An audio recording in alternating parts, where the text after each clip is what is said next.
will Nifty hit 25,000 mark by December 31st, 2024 or will it hit back to 24,000?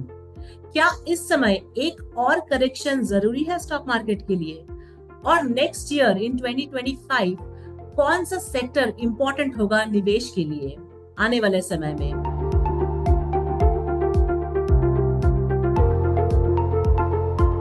Hello and welcome viewers, my name is Shruti Sarkar and you are watching good returns. और आज हमारे साथ जुड़े हैं doctor Vikas Gupta from Omniscience capital. Hello doctor Gupta. Hello, how are you? I am good, how are you?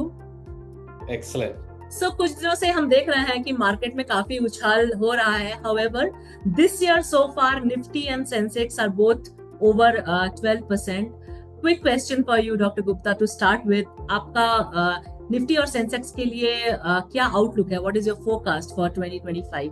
2025 should be much better earnings season, first of all. So when we say calendar 25, it's nearly FY26, एक quarter का ही difference रह जाता है। तो FY26 और calendar 25 के लिए तो अर्निंग्स बहुत अच्छी आनी चाहिए। ओके, स्पेशली इस साल थोड़ी सी खराब आई है तो chances are much better. Second, दो और फैक्टर हैं इसमें व्हाई वी एक्सपेक्ट दैट, कि interest rates are also getting cut. तो एक इकोनॉमी पे भी बेटर इफेक्ट आता है, विच मींस परचेजिंग पावर लोगों की बढ़ती है, कंपनीज की इन्वेस्टिंग पावर बढ़ती है, राइट? गवर्नमेंट भी इन्वेस्ट करेगी इस बार, और इंडिया का आरबीआई भी रेट कट करेगा और फेड भी रेट कट्स करेगा। तो ये दोनों की वजह से अर्निंग्स पे भी बेनिफिट है और मल्टीपल्स में भी शायद बेनिफिट मिलेगा। तो उस हिसाब से हमें 15 से 20% का गेन एक्सपेक्टेड है earnings. Alright. And do you have any recommendations for the sectors or the stocks that investors should look out for, जिसमें निवेश करना उचित होगा according to you? So according to us, there are two sectors which are very promising to us as a firm. Banking is the most exciting sector for us. Okay, whether you talk about private banks or public sector banks, both are amazingly well placed in our opinion. तो एक mix करके चलेंगे तो best है। इस पे position लेने की जरूरत नहीं है कि हमें पब्लिक सेक्टर चाहिए या प्राइवेट सेक्टर। दोनों में अपॉर्चुनिटी बहुत अच्छी है, दोनों का एक मिक्स ले सकते हैं, एक्सप्लोर कर सकते हैं। Secondly, and it is 35% of Nifty, so it's know small sector. Okay, it's the most important sector economy के हिसाब से भी। आप क्रेडिट ग्रोथ देखेंगे, 15 से 16% का क्रेडिट ग्रोथ चल रहा है। जब उसको आप अर्निंग्स पे ट्रांसलेट करेंगे तो अर्निंग्स में इवन बेटर होना चाहिए। वो इसलिए क्योंकि अभी जो पूरी कैपेसिटी है लेंडिंग की वो यूटिलाइज नहीं हुई है। तो जैसे जैसे लेंडिंग कैपेसिटी बैंक्स की यूटिलाइज होगी, उनका आरओई इंप्रूव होता है, और आरओई इंप्रूव होने का मतलब है कि earnings will grow faster than the lending credit growth. Okay, तो ये एक सबसे जूसी सेक्टर हमें लगता है।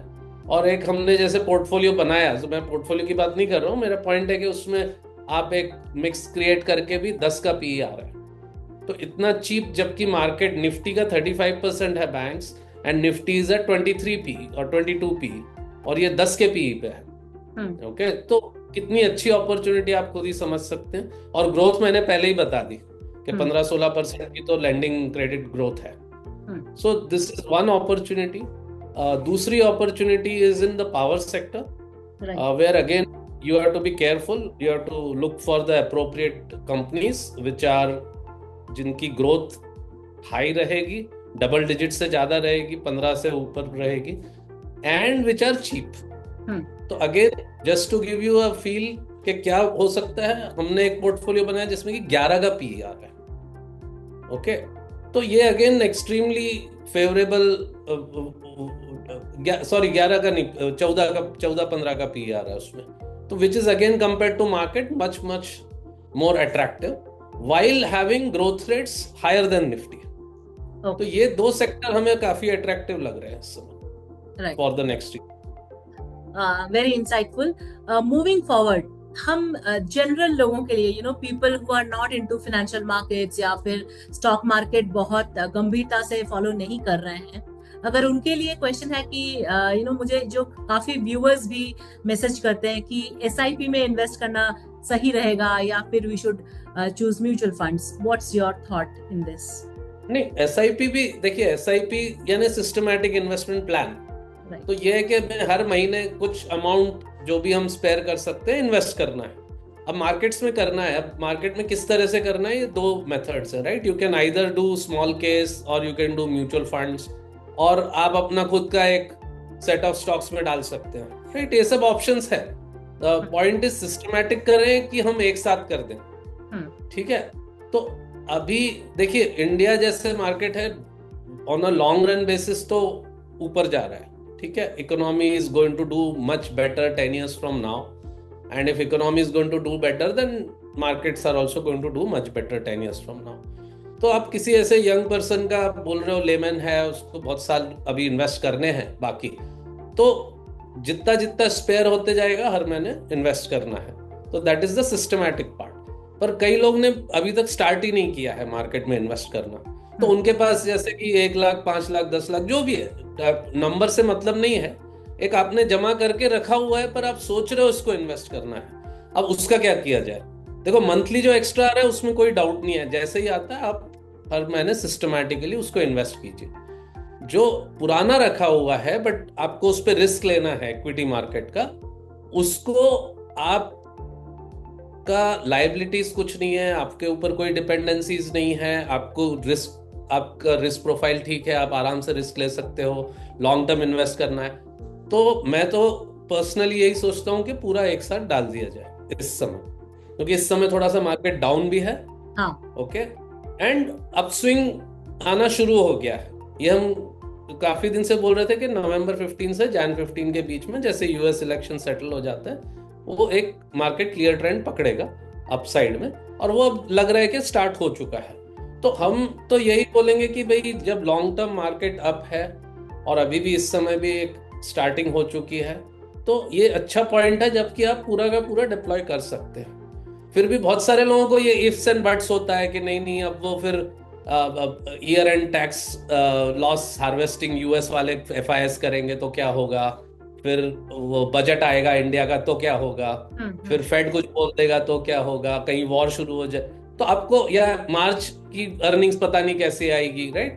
तो अगर आपको ये सब अनसर्टेनिटीज हैं, थोड़ा सा रिस्क प्रोफाइल लोअर है, मतलब कंजर्वेटिव है, तो मैं बोलूंगा यार आप समवेयर बिटवीन 3-6, या रियली कंजर्वेटिव हो तो 12 ट्रांचेस में अपना लमसम जो रखा हुआ है पुराना कॉर्पस, उसको आप ज्यादा से ज्यादा 12 मंथ्स में डिप्लॉय कर लीजिए, धीरे धीरे धीरे, राइट?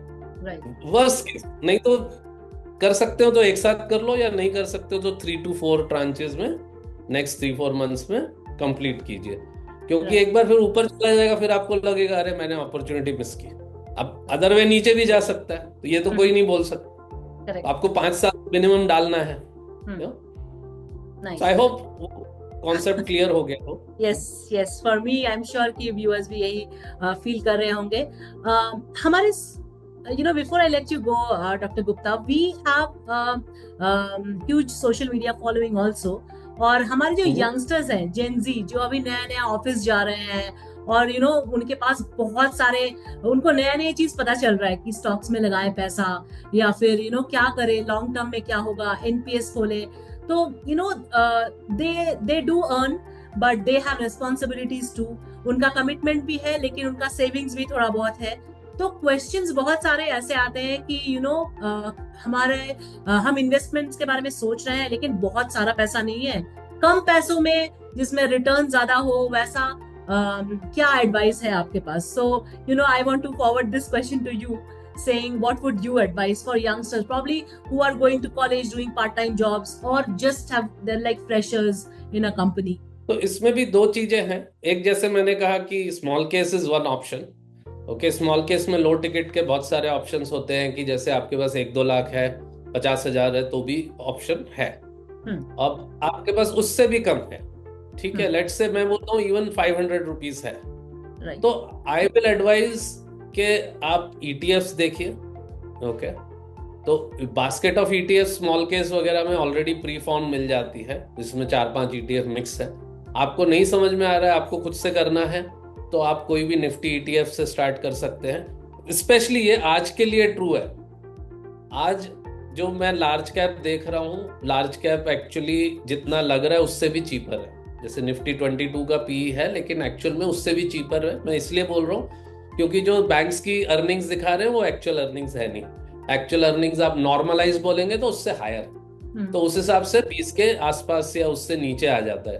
तो आपने निफ्टी ईटीएफ से भी स्टार्ट किया तो कोई प्रॉब्लम नहीं, और धीरे धीरे आप उसमें अदर निफ्टी के ऑप्शंस आते हैं, निफ्टी 50 जूनियर या नेक्स्ट 50 जिसको बोलते हैं, उसके नीचे होता है मिड कैप, उसके नीचे स्मॉल कैप, फिर निफ्टी वैल्यू, ऐसे करके कई तरह के ईटीएफ्स आज अवेलेबल हैं। और ईटीएफ नॉर्मली 50 रुपए 100 रुपए में भी आप एक ईटीएफ का यूनिट ले सकते हैं, कई की प्राइसिंग ऐसी होती है। तो इवन 500,000 रुपये वाला भी आराम से एक वेल डाइवर्सिफाइड पोर्टफोलियो में इन्वेस्ट कर सकता है through the mechanism of ETFs और baskets of ETFs. So that was very simply explained by you. Thank you, Dr. Gupta, so much for talking to us today. And viewers, thank you for watching us. Thank you, Dr. Gupta. Thank you.